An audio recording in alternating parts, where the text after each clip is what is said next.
जब भी हम किसी परीक्षा हॉल के बारे में सोचते हैं ना, तो सबसे पहले दिमाग में एक ही चीज आती है, एक प्रश्न पत्र और उसमें ढेर सारे एमसीक्यू। हाँ बिल्कुल, वही ए, बी, सी और डी वाले विकल्प। सही कहा। और अमूमन जब लोग इस तरह के टेस्ट के बारे में सोचते हैं तो दिमाग में एक बहुत ही यांत्रिक सी छवि बनती है। मतलब या तो जवाब सही है या फिर एकदम गलत। इंसान के दिमाग को ना तथ्यों को इस तरह से स्पष्ट श्रेणियों में बांटना बहुत सुकून देता है। हाँ वो तो है, लेकिन आज के हमारे इस विस्तृत विश्लेषण का नजरिया बिल्कुल अलग है। आज हम सिर्फ सही या गलत जवाबों की बात नहीं करने वाले हैं। अच्छा, तो मतलब आज हम इन सवालों के पीछे की कहानी खंगालने वाले हैं। बिल्कुल ठीक है, आइए इसे विस्तार से समझते हैं। आज हमारे पास जो स्रोत हैं वो छत्तीसगढ़ सामान्य ज्ञान के एक बहुत ही व्यापक प्रश्नोत्तरी पर आधारित हैं। और हमारा मकसद सिर्फ ये जानना नहीं है कि किस सवाल का विकल्प ए सही है या बी, बल्कि हम ये डिकोड करने वाले हैं कि ये छोटे छोटे सवाल इस राज्य के डीएनए के बारे में क्या बताते हैं। और ये बहुत जरूरी भी है, क्योंकि जब इन सभी सवालों और उनके जवाबों को एक साथ जोड़ा जाता है ना, तो सिर्फ एक स्कोर कार्ड नहीं मिलता, बल्कि एक पूरे राज्य की जीती जागती तस्वीर सामने आ जाती है। एकदम सही बात है। और अगर किसी भी जगह की संस्कृति को समझना हो तो शुरुआत तो उसकी नींव से ही करनी होगी ना। बिल्कुल, सबसे पहले तो जन्म की ही बात होगी। हाँ, तो प्रश्नोत्तरी के शुरुआती सवाल हमें 1 नवंबर 2000 के उस ऐतिहासिक दिन पर ले जाते हैं जब छत्तीसगढ़ का निर्माण हुआ था। इसमें एक सवाल ये भी है कि उस समय देश में 9वीं पंचवर्षीय योजना चल रही थी। हाँ, 9वीं पंचवर्षीय योजना। और एक और बड़ा दिलचस्प आंकड़ा है कि इस नए राज्य को मध्य प्रदेश के कुल क्षेत्रफल का ठीक 30.47% हिस्सा मिला। 30.47। अब मुझे एक बात खटकती है। मतलब ये 30.47% का सटीक आंकड़ा इतना महत्वपूर्ण क्यों है कि इसे सामान्य ज्ञान की किताबों में इतनी प्रमुखता से पूछा जाता है? यहाँ सबसे आकर्षक बात यह है कि यह कोई साधारण आंकड़ा नहीं है। जब कोई राज्य इस तरह से विभाजित होता है ना, तो वह केवल जमीन का बंटवारा नहीं होता। तो फिर क्या होता है? देखिए, मध्य प्रदेश उस समय देश का सबसे बड़ा राज्य था। इस 30.47% हिस्से को अलग करने का सीधा सा मतलब था एक ऐसे क्षेत्र को स्वायत्तता देना जो खनिजों से सबसे ज्यादा भरा हुआ था। अच्छा, जहां जनजातीय आबादी भी बहुत ज्यादा थी। बिल्कुल। और 9वीं पंचवर्षीय योजना के दौरान राज्य का गठन होना ये साबित करता है कि यह विभाजन सिर्फ एक राजनीतिक कदम नहीं था। मतलब इसके पीछे कोई आर्थिक कारण भी था? हाँ, यह संसाधनों के प्रबंधन की एक बहुत गहरी प्रशासनिक आवश्यकता थी। मतलब एक इतने बड़े और विविधता वाले राज्य को एक ही केंद्र से चलाना लगभग असंभव होता जा रहा था। संसाधनों वाली बात तो पूरी तरह से समझ में आती है। एक बड़े संयुक्त परिवार से अलग होकर अपनी पहचान बनाने वाली बात हो गई है। तो एकदम सही उपमा दी आपने। लेकिन इसी क्विज में एक और बहुत ही अनोखा सवाल है भौगोलिक आकार को लेकर। अच्छा, वो समुद्री घोड़े वाला सवाल? हाँ वही। इसमें पूछा गया है कि 1,35,191 वर्ग किलोमीटर में फैले छत्तीसगढ़ का आकार कैसा है, और सही जवाब है एक समुद्री घोड़े या सी हॉर्स के समान। हाँ, ये बहुत ही दिलचस्प है। मतलब अक्सर दुनिया के नक्शे पर जब राजनीतिक सीमाएं खींची जाती हैं तो वो सीधी रेखाओं में होती हैं, जैसे किसी ने बस स्केल लेकर लकीर खींच दी हो। हाँ, अफ्रीका के नक्शे में हम ऐसा बहुत देखते हैं। बिल्कुल, लेकिन इसे समुद्री घोड़ा कहना, ये अनोखी प्राकृतिक रूपरेखा हमें राज्य की पहचान के बारे में क्या दर्शाती है? मैं बताती हूँ। जब सीमाएं स्केल से खींची जाती है ना, तो वे इंसानी ज्यामिति होती हैं, लेकिन छत्तीसगढ़ की सीमाएं पूरी तरह से प्राकृतिक है। प्राकृतिक सीमाएं मतलब पूर्व में ओडिशा की पहाड़ियां हैं, दक्षिण में गोदावरी का बेसिन है और उत्तर में विंध्य की श्रृंखलाएं हैं। अरे वाह। हाँ, तो इसका ये जो जैविक समुद्री घोड़े जैसा आकार है, वो ये बताता है कि ये राज्य किसी इंसान की बनाई कठोर रेखाओं से नहीं, बल्कि जंगलों, नदियों और घाटियों के प्राकृतिक प्रवाह से गढ़ा गया है। प्रकृति द्वारा खींची गई सीमाएं, ये नजरिया वाकई सोचने पर मजबूर कर देता है। अब जब ये प्राकृतिक सीमा वाला घर बन गया तो इसे चलाने के लिए कुछ शुरुआती संस्थापकों की भी जरूरत थी। बिल्कुल, किसी भी नए राज्य को खड़ा करने के लिए पिलर्स तो चाहिए ही होते हैं। हाँ, और इसीलिए प्रश्नोत्तरी का एक बड़ा हिस्सा राज्य के प्रथम लोगों और संस्थाओं को समर्पित है। जैसे प्रथम मुख्यमंत्री श्री अजीत प्रमोद कुमार जोगी, और प्रथम राज्यपाल श्री दिनेश नंदन सहाय का नाम। और प्रथम महिला सांसद मिनी माता जी का जिक्र भी बहुत महत्वपूर्ण है। हाँ, वो तो है, लेकिन मुझे यहाँ एक बात पर थोड़ी उलझन होती है। कैसी उलझन? संस्थानों के सवालों में ना 1963 में रायपुर में स्थापित प्रथम आकाशवाणी केंद्र का जिक्र है। हाँ, 1963। तो मेरा सवाल ये है कि 1963 के एक रेडियो स्टेशन को हम इतनी अहमियत क्यों दें? मतलब क्या ये सिर्फ एक प्रशासनिक खानापूर्ति नहीं थी? अरे नहीं, इस तरह से सोचना तो इतिहास के एक बहुत बड़े हिस्से को नजरअंदाज करना हो जाएगा। अच्छा, कैसे? देखिए, रेडियो स्टेशन सिर्फ एक इमारत या एंटीना नहीं होता है। 60 के दशक में किसी भी क्षेत्र के लिए अपनी एक आवाज होना बहुत बड़ी बात थी। अपनी आवाज होना। अगर हम इसे व्यापक संदर्भ से जोड़ें तो राज्य का राजनीतिक गठन भले ही साल 2000 में हुआ हो, लेकिन रायपुर में आकाशवाणी केंद्र का 1963 में शुरू होना बहुत कुछ कहता है। क्या कहता है? ये दर्शाता है कि राजनीतिक सीमाएं तय होने से दशकों पहले ही उस क्षेत्र में संचार, अपनी भाषा मतलब छत्तीसगढ़ी और अपनी लोक संस्कृति को आवाज देने की एक गहरी जरूरत महसूस की जा रही थी। ये उस समाज की चेतना का पहला बड़ा सार्वजनिक मंच था। अरे यहाँ बात सच में बहुत दिलचस्प हो जाती है। मतलब राजनीति से बहुत पहले संस्कृति ने अपनी जमीन तैयार कर ली थी। बिल्कुल सही पकड़ा आपने। इसी तरह फिर छत्तीसगढ़ मित्र के रूप में पहला समाचार पत्र छपा होगा। हाँ, और खैरागढ़ में इंदिरा कला एवं संगीत विश्वविद्यालय जैसा पहला विश्वविद्यालय भी बना। और अगर अर्थव्यवस्था की बात करें तो क्विज में बीएनसी मिल या भिलाई इस्पात संयंत्र का जिक्र है, जो प्रथम उद्योग के रूप में जाने जाते हैं। और इन उद्योगों का आना ही वो टर्निंग पॉइंट था जहां एक पारंपरिक कृषि समाज ने औद्योगिक आधुनिकता की ओर अपना पहला बड़ा कदम बढ़ाया। भिलाई का इस्पात संयंत्र तो खैर पूरे देश के लिए बहुत अहम रहा है। बिल्कुल, वो कोई छोटा प्रोजेक्ट नहीं था। वो पूरे देश के बुनियादी ढांचे को लोहे और स्टील से खड़ा कर रहा था। और इसी के साथ मुकुटधर पांडे जी का नाम भी आता है। हाँ, पद्मश्री से सम्मानित प्रथम व्यक्ति। हाँ, तो उनका नाम जानना सिर्फ रटने वटने वाला ज्ञान नहीं है। ये बताता है कि औद्योगिकरण के समानांतर साहित्य और कला को भी राष्ट्रीय स्तर पर पहचान मिल रही थी। क्या बात है। मतलब ये शुरुआती संस्थान और लोग ही वो मजबूत आधार थे जिन्होंने इस राज्य की आधुनिक पहचान को गढ़ा। एकदम सही। और यही पहचान हमें प्रश्नोत्तरी के सबसे रंगीन हिस्से तक ले जाती है, मतलब सांस्कृतिक भूगोल और राज्य के दिलचस्प उपनाम। ये उपनाम वाला हिस्सा सच में बहुत मजेदार है। मुझे तो ये सवाल पढ़कर सच में बहुत अचरज हुआ। जैसे मैनपाट को छत्तीसगढ़ का शिमला कहा जाता है। हाँ, और भोरमदेव को छत्तीसगढ़ का खजुराहो, जो कि राज्य का सबसे प्राचीन मंदिर भी है शायद। जी बिल्कुल, सबसे प्राचीन मंदिर है। और इसके अलावा लाफागढ़ को छत्तीसगढ़ का चित्तौड़ और चित्रकोट जलप्रपात को तो सीधे मिनी नियाग्रा ही कह दिया गया है। हाँ, मिनी नियाग्रा। मतलब ऐसा लगता है जैसे पूरे भारत के बल्कि दुनिया के सबसे खास स्थानों का एक छोटा संस्करण अकेले छत्तीसगढ़ में मौजूद है।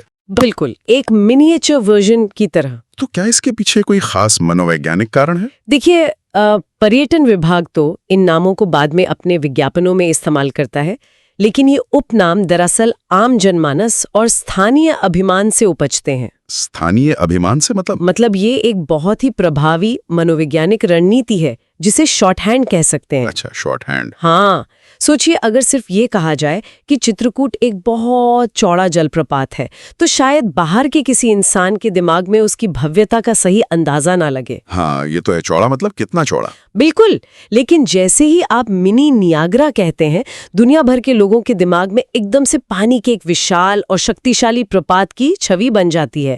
वो तुरंत उससे जुड़ जाते हैं। ये तो बहुत ही स्मार्ट तरीका है। लेकिन भोरमदेव को खजुराहो कहना, हाँ, उसमें क्या दिक्कत है? मतलब क्या ये अपनी खुद की एक अलग पहचान बनाने के बजाय किसी और की बनी बनाई पहचान उधार लेने जैसा नहीं है? मैं मानती हूँ कि ऐसा लग सकता है, लेकिन ये उधार लेना नहीं है, बल्कि ये वास्तुकला की एक विशेष शैली को संदर्भ देना है। वास्तुकला की शैली? हाँ, देखिए, भोरमदेव 11वीं सदी का मंदिर है और इसकी वास्तुकला नागर शैली में है। नागर शैली। नागर शैली का मतलब है वह स्थापत्य कला जिसमें ऊंचे शिखर होते हैं और जो मुख्य रूप से उत्तर भारत की पहचान मानी जाती है। अब जरा सोचिए, हाँ। मध्य भारत के इतने घने जंगलों और जनजातीय बहुल इलाके में नागर शैली का एक ऐसा मंदिर खड़ा है जिसकी दीवारों पर खजुराहो जैसी ही कलाकृतियां उकेरी गई हैं। अरे वाह, ये तो सच में बहुत बड़ी बात है ना? ये इस बात का ऐतिहासिक प्रमाण है कि वो क्षेत्र कभी दुनिया से कटा हुआ नहीं था, बल्कि प्राचीन काल में वो एक प्रमुख सांस्कृतिक और व्यापारिक मार्ग पर स्थित था। मतलब खजुराहो कहकर हम उस गहरे ऐतिहासिक जुड़ाव को हाईलाइट कर रहे हैं। बिल्कुल सही। अंदर नजरिया है। अच्छा, उपनामों की इसी सूची में और भी कई नाम हैं, जैसे बिलासपुर, रायपुर और भिलाई को ज्ञान की नगरी कहा जाता है। हाँ, क्योंकि वहाँ शिक्षा के कई बड़े संस्थान हैं। कोरबा को ऊर्जा राजधानी कहा जाता है, लुढ़ेक को टमाटर की नगरी और बस्तर को सालों के वनों का द्वीप यानी आइलैंड ऑफ साल फॉरेस्ट्स कहा जाता है। यहाँ जो सालों के वनों का द्वीप वाला उपनाम है ना, वो बहुत ही ज्यादा महत्वपूर्ण है। क्यों? क्योंकि ये सिर्फ पेड़ों की गिनती नहीं बता रहा है, बस्तर की जो इकोलॉजी है, जो वहाँ का पर्यावरण है, वो इतना अनूठा और घना है कि वो अपने आप में दुनिया से कटा हुआ एक द्वीप जैसा महसूस होता है। एक अलग ही दुनिया। हाँ, और साल के पेड़ वहाँ के आदिवासियों के जीवन, उनकी अर्थव्यवस्था और उनकी आस्था का एकदम मुख्य केंद्र है। और जब बात साल वनों के द्वीप और प्राकृतिक भव्यता की आती है ना, तो स्वाभाविक रूप से हमारा ध्यान राज्य की नदियों और जंगलों की ओर जाता है, जिसका क्विज ने बहुत बड़ा हिस्सा भी है। बिल्कुल। प्रश्नोत्तरी में ऐसे सवालों की भरमार है जो इस राज्य के प्राकृतिक खजाने की तस्वीर पेश करते हैं। जैसे कि शिवनाथ नदी का जिक्र आता है। हाँ, शिवनाथ जो राज्य की सबसे लंबी नदी है, फिर सर्वाधिक वर्षा वाले स्थान के रूप में अबूझमाड़ और जिले के रूप में जशपुर का नाम होता है, और सबसे ऊंची चोटी के रूप में गौरलाटा और मैनपाट का नाम है। सही कहा। इसके अलावा 11 वन्यजीव अभयारण्य हैं, जिनमें गुरु घासीदास सबसे बड़ा राष्ट्रीय उद्यान है और बादलखोल सबसे छोटा अभयारण्य है। और प्रथम बायोस्फीयर रिजर्व की चर्चा भी होती है, जो यहीं मौजूद है। हाँ, मतलब ये सब सुनकर ना ऐसा लगता है कि ये क्षेत्र पूरी तरह से प्रकृति का एक अछूता स्वर्ग है, एकदम परफेक्ट। हाँ, बाहर से देखने में तो ऐसा ही लगता है। लेकिन तभी इस प्रश्नोत्तरी में एक एकदम विपरीत और चौंकाने वाला सवाल टकराता है। कौन सा सवाल? सवाल है कि राज्य की सबसे प्रदूषित नदी कौन सी है, और इसका उत्तर है शंखनी और डंकनी नदियां। हाँ, ये एक बहुत ही गंभीर विषय है। मतलब मैं तो सोच में पड़ गया। तो इस सब का आखिर क्या मतलब है? इतने घने जंगल, इतने सारे अभयारण्य और फिर एकदम से सबसे प्रदूषित नदी का सवाल। ये एक बहुत ही महत्वपूर्ण सवाल खड़ा करता है। क्या ये ऊर्जा राजधानी होने की बहुत बड़ी कीमत चुकाने जैसा नहीं है? बिल्कुल, और इस सवाल में आज के हर विकासशील समाज का सबसे बड़ा द्वंद्व छिपा हुआ है। द्वंद्व? हाँ, जब शंखनी और डंकनी नदियों के प्रदूषण का जिक्र सामान्य ज्ञान की किताबों में आ जाए, तो समझ लेना चाहिए कि ये समस्या अब किसी से भी छिपी नहीं है। ये कोई सामान्य शहरी कचरे का प्रदूषण नहीं है। दंतेवाड़ा के बेलाडीला इलाके में जो भारी लौह अयस्क या आयरन ओर का खनन होता है ना, उसके कारण इन नदियों का पानी बिल्कुल लाल हो जाता है। लाल पानी? बाप रे। हाँ, इसे अक्सर लाल नदी की संज्ञा भी दी जाती है। लाल पानी सुनकर ही बहुत चिंताजनक लगता है। मतलब एक तरफ हम विकास की इतनी बातें कर रहे हैं, भिलाई और कोरबा का गुणगान कर रहे हैं, और दूसरी तरफ हमारे बुनियादी प्राकृतिक स्रोत ऐसे खत्म हो रहे हैं। और यही वो असली चुनौती है जिसका सामना इस राज्य को करना पड़ रहा है।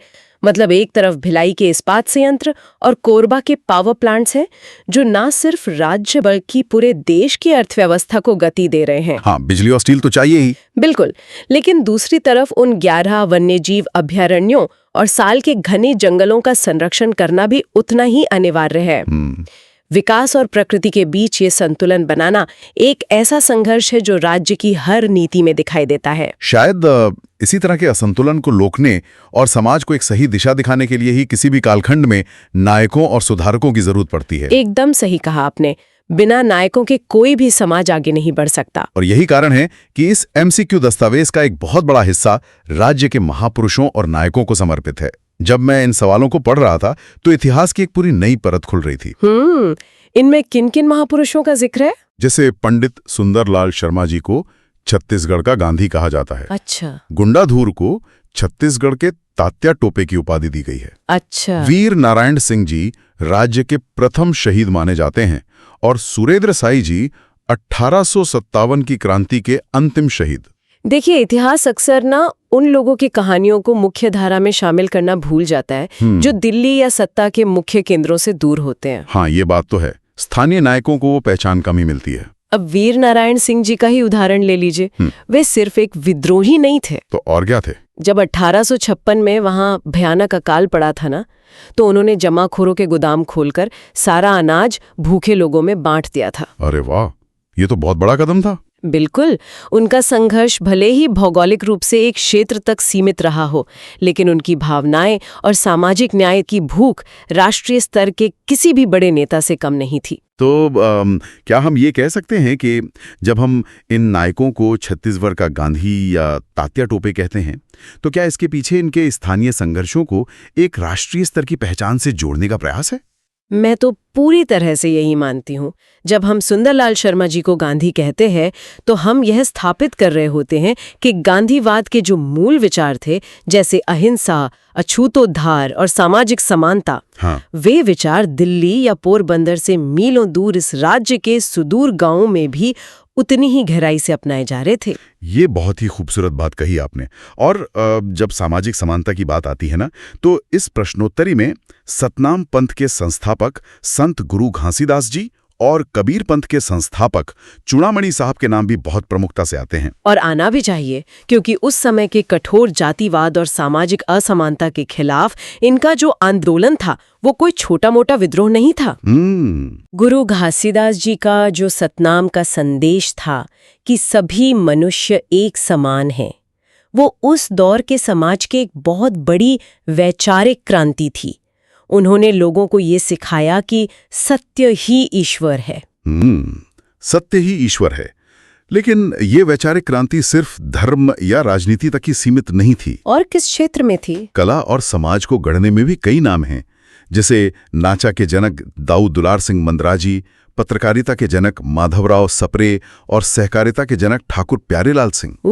मुझे ये जानकर सच में बहुत हैरानी होती है कि एक सामान्य ज्ञान की परीक्षा में सिर्फ नेताओं के ही नहीं, बल्कि लोक कला और सहकारिता को शुरू करने वालों के नाम भी शामिल हैं। और ये बहुत जरूरी भी है, क्योंकि किसी भी समाज का जो असली निर्माण है ना, वो सिर्फ विधानसभाओं या संसद में नहीं होता है। हाँ, वो तो सड़कों पर और गांवों में होता है। बिल्कुल।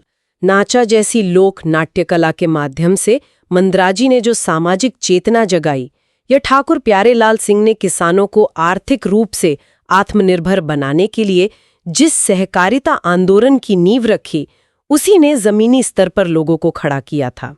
और माधवराव सप्रे जैसे पत्रकारों ने उस चेतना को शब्द दिया होंगे। एकदम सही। अच्छा, इन सब महान शख्सियतों के बीच एक नाम ने मुझे सबसे ज्यादा चौंकाया। कौन सा नाम? वो नाम था टाइगर किड के नाम से मशहूर चंदू मंडावी। मतलब टाइगर किड, ये नाम सुन के ही कौतूहल होता है। हाँ, चंदू मंडावी की कहानी सच में बहुत ही अद्भुत है। ये सिर्फ एक व्यक्ति का नाम नहीं है। तो ये क्या दर्शाता है? ये दर्शाता है कि वहाँ का जो जनजातीय समाज है, वो प्रकृति और वन्य जीवों के साथ कितने गहरे और सहज तरीके से जुड़ा हुआ था। एक ऐसा बच्चा जो बाघों के साथ खेलता हो, वो बाहर की दुनिया के लिए एक अचरज हो सकता है। हाँ बिल्कुल, किसी हॉलीवुड फिल्म जैसा लगता है सुनने में। हाँ, लेकिन वो उस इकोलॉजी के गहरे सह अस्तित्व का प्रतीक है, जिस पर हमने पहले चर्चा की थी। तो अगर हम इस पूरी चर्चा को समेटें, तो ये साफ हो जाता है कि ये जो एमसीक्यू दस्तावेज हमारे सामने हैं, ये केवल सवालों और उनके 4 विकल्पों की एक सूखी सूची हरगिज नहीं है। बिल्कुल नहीं। ये असल में एक समुद्री घोड़े के आकार वाले उस राज्य की धड़कती हुई यात्रा है, जहां एक ओर बस्तर के घने साल के वन और चित्रकूट जैसे भव्य झरने हैं, तो दूसरी ओर कोरबा जैसी ऊर्जा राजधानी और भिलाई की औद्योगिक ताकत दिखाई देती है। और इन सब के बिल्कुल केंद्र में वो आत्मा बसती है जिसे वीर नारायण सिंह, गुरु घासीदास, मिनी माता और उन लोक कलाकारों ने अपने त्याग से गढ़ा है। मैं आपकी इस बात से पूरी तरह सहमत हूँ। जब इन सभी ऐतिहासिक, भौगोलिक और सांस्कृतिक तथ्यों को एक साथ रखकर देखा जाता है ना, तो एक बहुत ही समग्र तस्वीर उभरकर सामने आती है। हाँ, ये हमें सिखाता है कि सामान्य ज्ञान कभी भी सामान्य नहीं होता। वो एक समाज के उस सामूहिक संघर्ष का निचोड़ होता है जो उसने अपनी पहचान बनाने के लिए किया है। और इसी के साथ हमारे सुनने वालों के लिए अंत में एक विचारणीय प्रश्न। जिन स्रोतों में हमने एक और ऊर्जा राजधानी की बात पढ़ी और दूसरी ओर सबसे प्रदूषित नदी के सवालों का सामना किया, वे सच में गहरे चिंतन की मांग करते हैं। बिल्कुल। 11वीं सदी के भोरमदेव जैसे प्राचीन मंदिरों और 11 विशाल वन्यजीव अभयारण्यों से भरा ये राज्य आने वाले कल में अपने कदम कैसे बढ़ाएगा? भविष्य में ये अपने इन अमूल्य प्राकृतिक खजानों को बचाते हुए एक औद्योगिक महाशक्ति के रूप में अपनी राह कैसे तय करेगा? ये एक ऐसा ज्वलंत सवाल है जिसका उत्तर किसी प्रश्न पत्र के 4 विकल्पों में तो नहीं मिलेगा। इसका जवाब आने वाली पीढ़ियों को खुद अपनी नीतियों और अपने फैसलों से देना होगा। एकदम सही बात कही आपने। तो अगली बार जब किसी परीक्षा या क्विज में किसी सवाल का सही विकल्प चुना जा रहा हो तो ये याद रखना चाहिए कि असली ज्ञान सिर्फ उस ए या बी के गोले को भरने में नहीं है। असली समझ उस एक छोटे से सवाल के पीछे छिपे हुए पूरे इतिहास, भूगोल और इंसानी संघर्ष को महसूस करने में है। बिल्कुल। ये सिर्फ एक टेस्ट नहीं है, ये एक पूरी दुनिया को डिकोड करने का तरीका है। इसी विचार के साथ आज की इस गहराई से की गई चर्चा को हम यहीं विराम देते हैं। हमेशा नई चीजों को जानने और समझने के लिए उत्सुक रहें।